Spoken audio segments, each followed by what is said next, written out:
And coming up next on the XFM Metal Hammer Riot, exclusively for you Metal Hammer readers, MTV2's frontline correspondent Ian Canfield recently caught up with Linkin Park.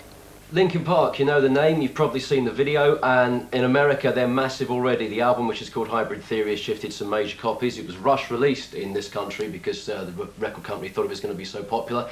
But so far, only one UK show, and straight after doing that, they're here on MTV2. Chester, Mike and Joe, welcome. Let's talk a bit about the history of Linkin Park first of all. You two guys knew each other before you knew Chester, because most of you are from LA, but you're originally from Arizona, right? Yeah, that's right. We started the band basically with friends from school. Brad and I knowing each other for the longest. Our guitarist and I have been friends since we were about 13. And the last piece of the puzzle was Chester, whom we found in Arizona. Sent him out a tape, and basically he got it back to us within 12 hours. He was in LA. You moving from Arizona must have been a big thing. I mean, I've been reading in the interviews, you got a wife, you got some dogs, right? Yeah. And you suddenly relocate to LA. I mean, what was going through your mind at that time to meet guys that you hadn't even met before? I pretty much tried not to think about it at all. I just kind of went, you know, just focus on just doing the music and try not to think too much about how pissed my wife was here.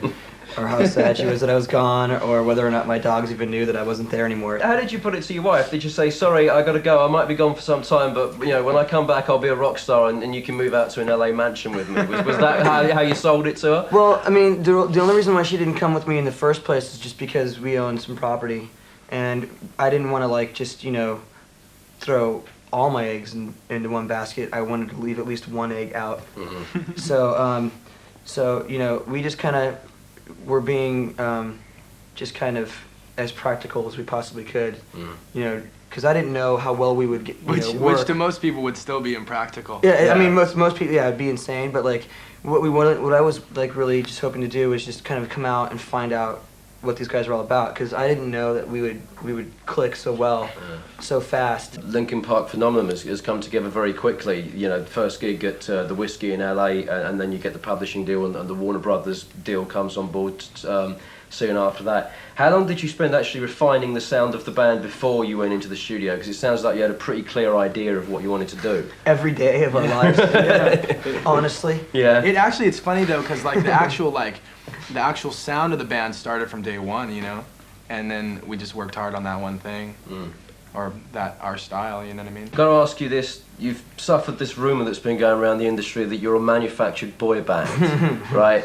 Now this is because well, that's where the hybrid theory comes to play, because we're actually genetic experiments created in the we're not a boy band, we're a robotic dishes. band. We're cyborgs. I'm actually 75% bionic robot. Really? Yeah. Yeah. That's why he's bigger than the rest of us. I'm planning to get this operation done soon. Yeah, it's pretty cool actually. Larger than life. There's, you know, that's another difference between us. Like, he's mostly robotic, and I was made out of bacteria in a petri dish that took about, you know, 12 years to fully develop. You know what's nice with you guys have a lot of people watching, and we get to say to all these people that we wouldn't have gotten a publishing deal first if we didn't write our own songs. So that rumor you heard is not true. And not only that, but it's kind of hard to manufacture a band that knew each other their entire lives. Yeah. Try to find one record industry executive that could manufacture a piece of crap like us. Yeah, we'd be way more polished if they had manufactured us. Right. One of the other things that's been spoken about as well, which you've been clarifying recently, is the power of your vocals on stage, like spot on for what you hear on the album, and the notes that you hold on and the way you sing.